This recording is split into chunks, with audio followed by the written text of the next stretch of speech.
nakatutok pa rin po kayo sa Arangkada, Central Luzon. Patok po ngayon ang negosyong may personal touch. Ika nga po nila gaya nitong customized cake at event styling. Kaya kung nag-o-organize po ng party at itong serbisyo, ito ho ang silipin ho natin. Baka kayo magka-interes na pasukin ho itong negosyong ito. Panoorin po natin ito. Bonggang cakes, balloons, flower arrangements at event styling ba ang hanap mo?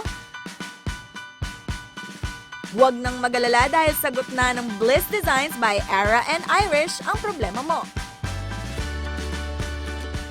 Handog nila ay customized cakes and cupcakes, dessert buffet, giveaways, event styling, balloon decors, at iba pang party needs.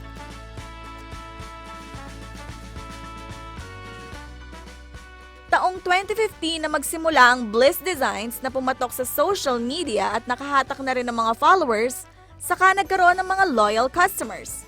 Sinisiguro rin ng Bliss Designs na laging fresh, may personal touch, at unique ang bawat disenyo na kanilang hinahandle. Strategy umano nila ito upang makakuha ng maraming thumbs up sa kanilang customers at maging wish granted ang kanilang mga demand. And wait, there's more!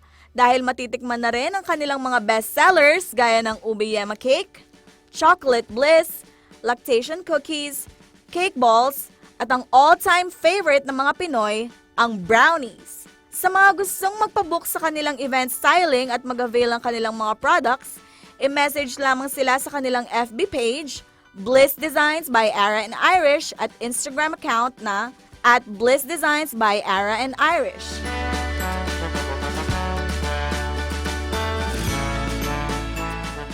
Makakasama po natin ang live sina Miss Irish Gail Lagman Barreto at Ara Lagman, ang mga may-ari po nitong Bliss Design.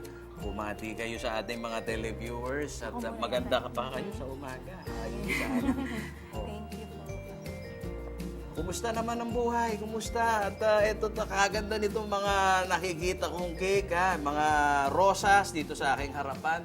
At ilan po sa ating mga viewers dito ay nagtatanong, Paulo G, ano bang meron? Ano bang okasyon?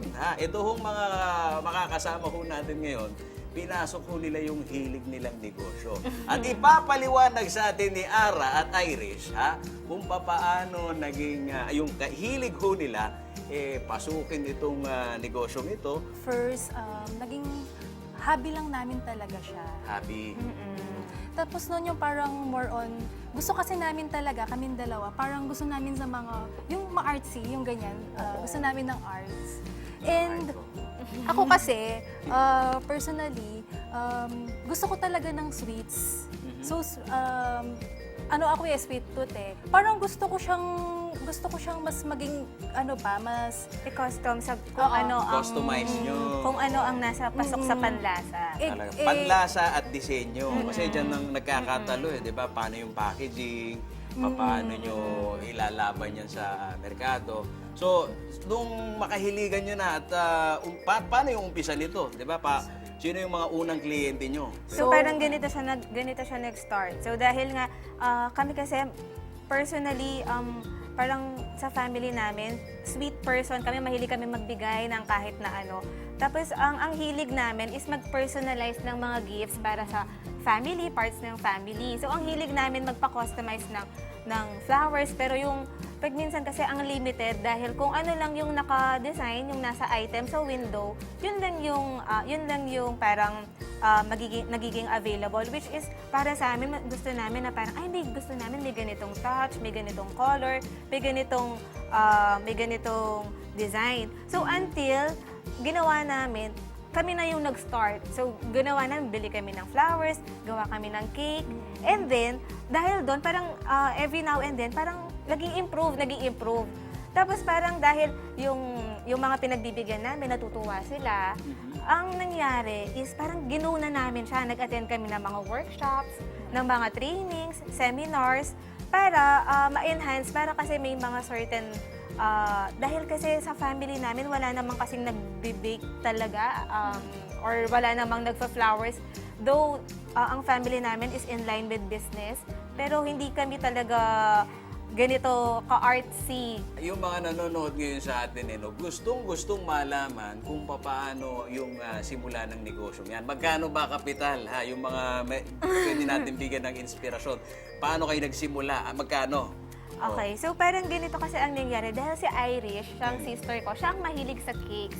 Ako naman, mahilig ako sa flowers. Mahilig ako nakaka-receive ng flowers. So parang ganun basically ang Bliss Designs by Ara and Irish.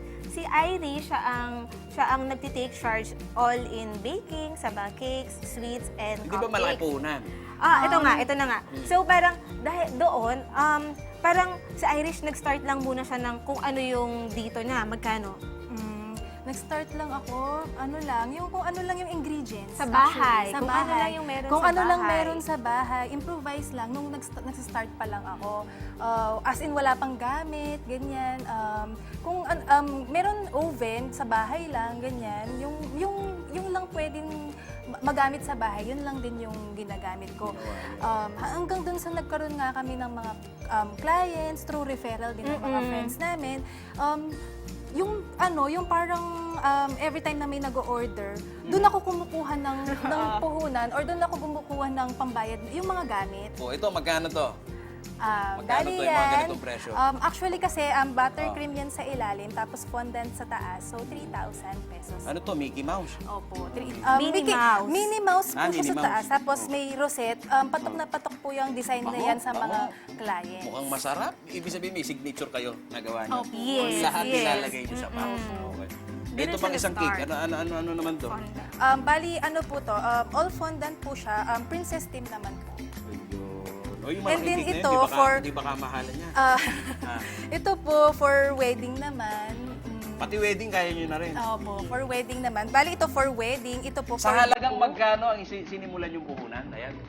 Yung mga gusto. Hindi natin, ang hirap i-quantify in peso kasi kung ano lang yung available sa kitchen at saka sa garden, yun lang ang talagang binort out namin. Ibig sabihin, hindi nyo alam kung 1,000, rough estimate lang. Okay, siguro Para Sa at least, cake po, actually, ang start ko sa mga ingredients, like 500. So samantalahin yung pagkakataon habang nagdi-design ho ng cake Nabasag. si But Irish. it's okay. Paano namin kayo pwedeng sundan? May Facebook account ba kayo kung saan pwede namin kayong matawagan?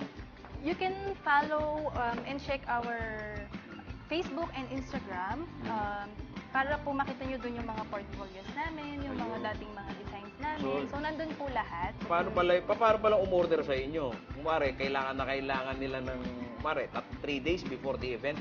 So, for customized cakes, at least 1 week po sana ang pag-order. Through din po sa Facebook and Instagram, nandun po lahat ng mga designs namin. Ng cake, flowers, events, lahat po ng mga kinikita Sinong pinakamalaki ninyong client? I mean, anong klaseng event ng madalas na tinatanggap ninyo? Usually po, first birthday, binyag, wedding din po. Wedding. Actually, Birthday, lahat naman po ng events na occasions na-cater na big or namin. small event po. Okay, sa flowers natin, ang ganda ng pagka-imprenta ni Angel, no? Ayan, ang range ng mga flowers natin for